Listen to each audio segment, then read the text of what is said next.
The crisp morning air bit into James Carter's skin as he stood motionless outside Buckingham Palace. His uniform was immaculate, his polished boots gleamed, and his signature bearskin hat sat firmly atop his head. He had trained for years to become part of the Royal Guard, one of the most disciplined soldiers in the world.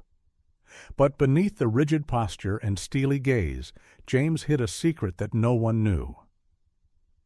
He was in pain, not the kind of pain that came from standing still for hours or enduring harsh weather. No, James carried a burden heavier than his uniform, a sacrifice that only he knew about. His mother was dying. Stage 4 cancer had taken hold, and the doctors had given her only weeks. Yet James had chosen duty over personal grief. The Queen's birthday parade was approaching, a once-in-a-lifetime event. He had worked his entire life to be on duty for such an occasion. But it came at a cruel cost. Each day, James stood guard while the world passed him by.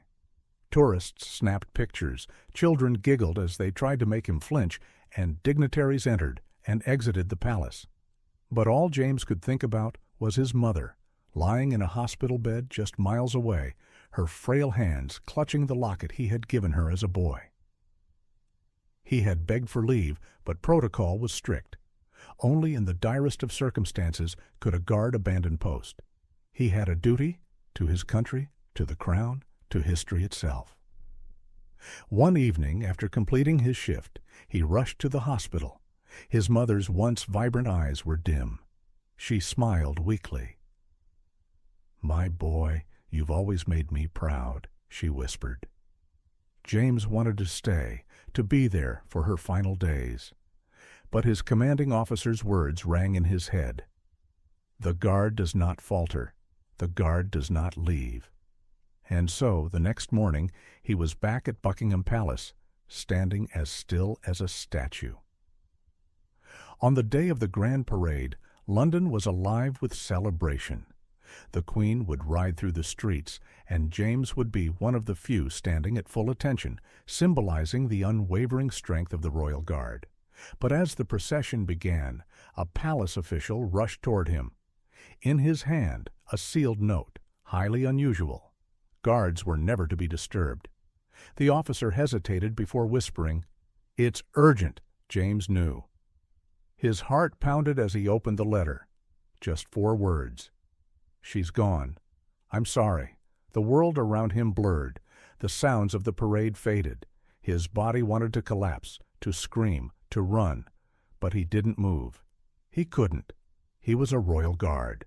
Tears welled in his eyes, but he held them back. He clenched his jaw, swallowed the pain, and stood firm. The parade passed. The Queen waved. The crowd cheered.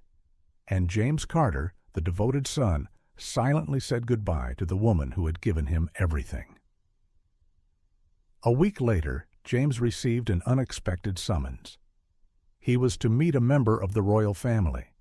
Confused, he entered a grand chamber where none other than Queen Elizabeth II herself stood waiting.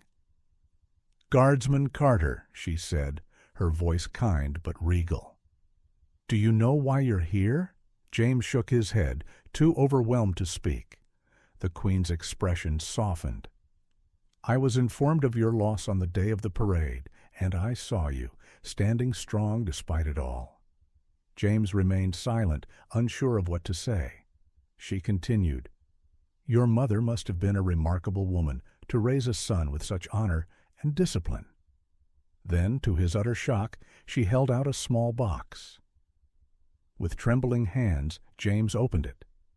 Inside lay a Royal Victorian Medal, an honor given for extraordinary personal service to the monarchy. "I have granted you indefinite leave," the Queen said gently. "Go be with your family. You have served your country well." Tears finally escaped James's eyes. He saluted, unable to find words.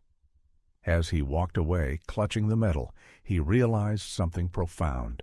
His sacrifice had not gone unnoticed. His pain, his silent suffering, had meant something. And somewhere, beyond this world, he hoped his mother was watching. Sometimes life demands impossible choices.